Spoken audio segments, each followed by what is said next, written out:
Yo, what's going on, guys? Um, just wanted to dive into this session here. It's fairly simple. The way I approach this song, it's not long either. It's about 2 minutes. It started off because I was sampling these guitars here. Get these going. Just the guitars. You know what? They might be super loud.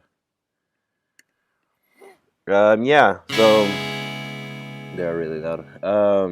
My little brother had been sitting on like a jam session game for the DS, and he was like,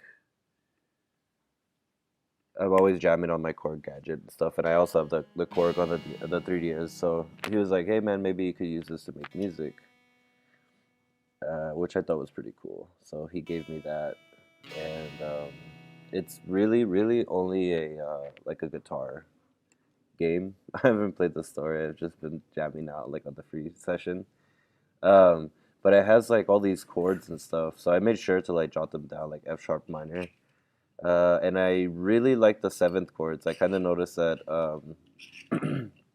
they're not all on here on this session, but I have a lot of seventh chords saved on the actual game.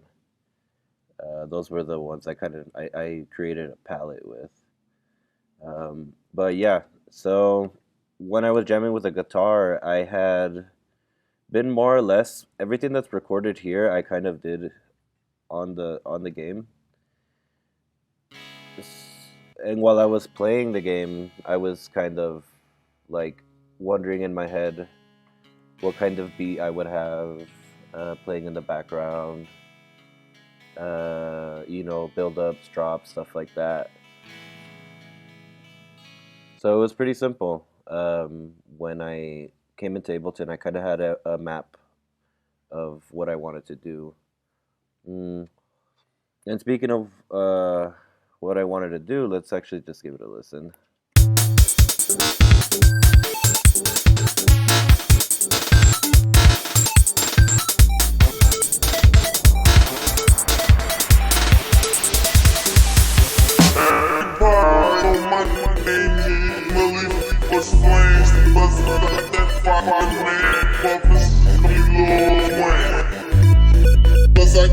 Okay, we'll stop right there. So I went for like a break beat. You know what? I'm not too sure like what to actually call it. I've just been calling it breakbeat, but I know when I was online looking for techniques on approaching this type of drumming, I kept getting something a little more rhythmic. So I don't think this is the right term to be calling this type of drum beat, but either way, I wanted it to be broken like this, and I had found some examples, so I applied them. And I'm fairly familiar with the technique because on a lot of my vocals, I use the vocal fun beat repeat, and that's pretty much what I did here. But when I had approached the drum, the kick and the snare, I was kind of just like dragging in like random notes, and it was sounding like ridiculous. So we don't want to do that. Um, and then I kind of on my snare, I was kind of hitting it on the two. I'd started off with this one.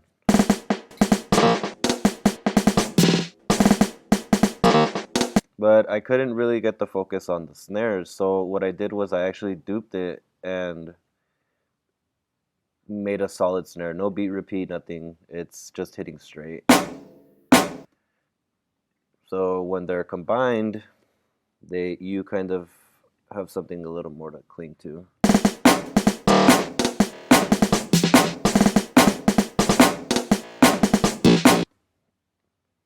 Which leads us into our second section of the song.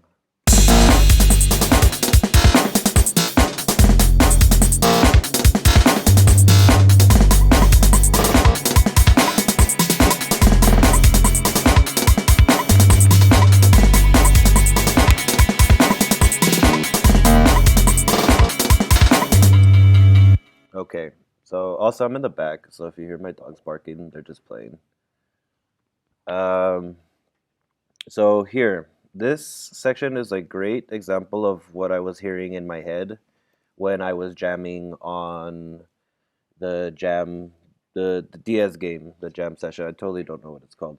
And this is a really good example of how I had been playing one of the guitars. There's a filter on there. Let me come over here.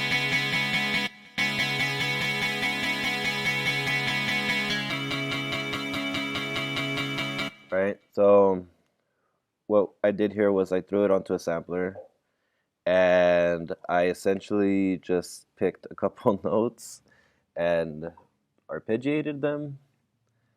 Let's see. Let's take a look at the actual. Is there like a second mouse right there? That's tripping me out.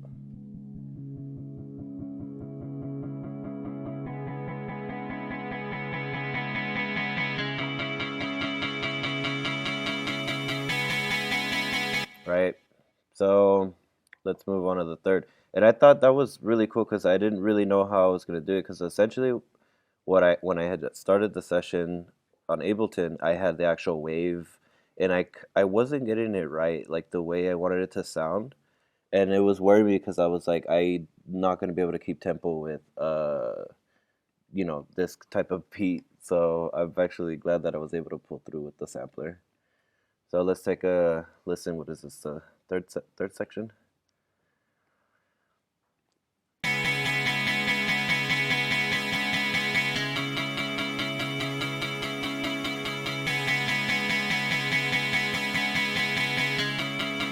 Oops, I have it soloed. I was wondering. Oh, actually, I forgot to talk about the bass here too. There's something interesting that happens with this bass. I don't know if it's my side chaining. So you can tell it's sidechained right there. So this G2 here, I don't know why when I listen to it, it's G and then it goes up and then it goes back to G and then it goes up and then it goes back to G. So it goes do do do do.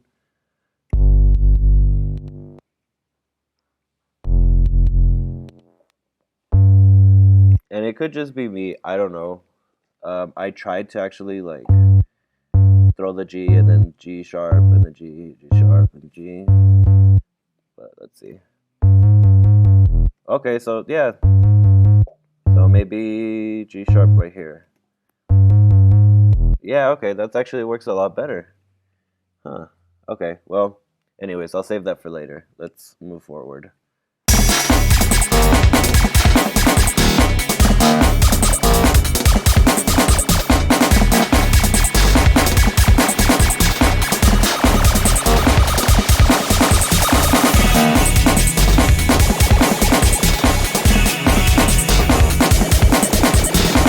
Okay, so this is actually the fourth section.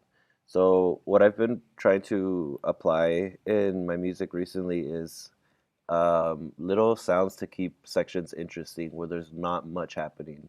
So, for example, here we kind of have the same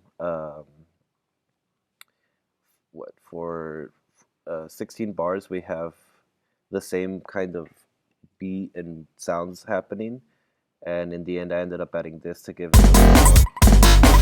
Right, and this is actually a sample from Teen Titans. I try to get my hands on like anything I can. So there's that episode. I haven't seen it, but let's see, Starfire's song in House Water. That's what the clip's called. So I threw that in there to add a little bit more of like a sound to it.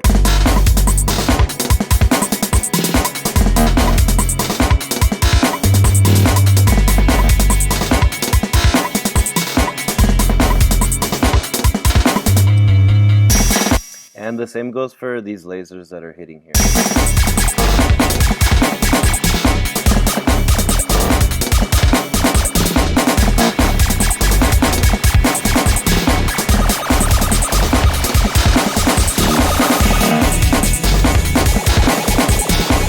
Okay, so what I'm doing here is I'm sort of creating a build-up. I didn't want to like hit the snares harder, on the build up, because this fourth section here was gonna be hitting the loudest. I think this is the loudest section in the entire song, and I did that because I wanted to create more energy and get more attention.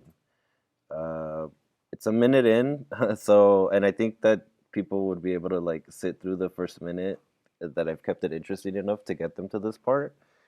But those are some of the things that um, you should maybe pay attention to if you're struggling with keeping your music interesting. I know a lot of people will do 32 bars of the same continuous beat, and I personally come to accept that that's probably not the best way to approach dance music. So let's talk about the fourth section here. I actually should have named them fourth, fifth. Um, like I said, I needed to bring a lot of energy here, so I added a lot more perks, and the snares are hitting more frequently than before. Um, I made sure to put a lot of energy into them. You can see there's a lot of automation happening here. Um, the bass more or less is the same. I bring in this really cool guitar here, and there's like a whammy effect, but it's auto panning. And when you're jamming to the whole song, you really can't tell, but it's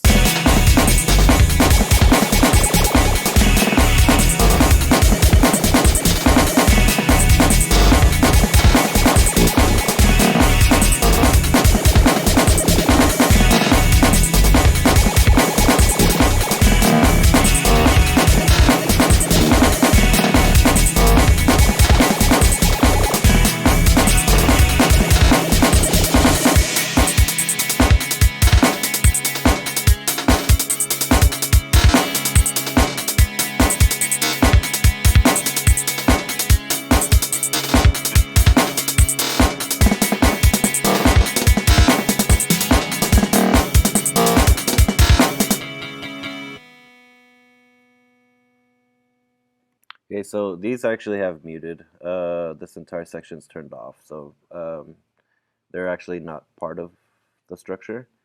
But that's pretty much it. I had a lot of fun working on this, and I think I'm gonna work on the mix down a bit more and just drop it as is. I don't think this song needs to be any longer than it already is. So, um, thanks for watching, guys. I hope you learned something or found it interesting, or looking forward to the song dropping. At least now there's a little bit of a backstory to it. And if you have any questions, Ableton, or you want to send me some music, I love networking. I like talking about these things. So feel free to message me. I'll leave some contact information in the video description. So thank you for watching, and have a great day.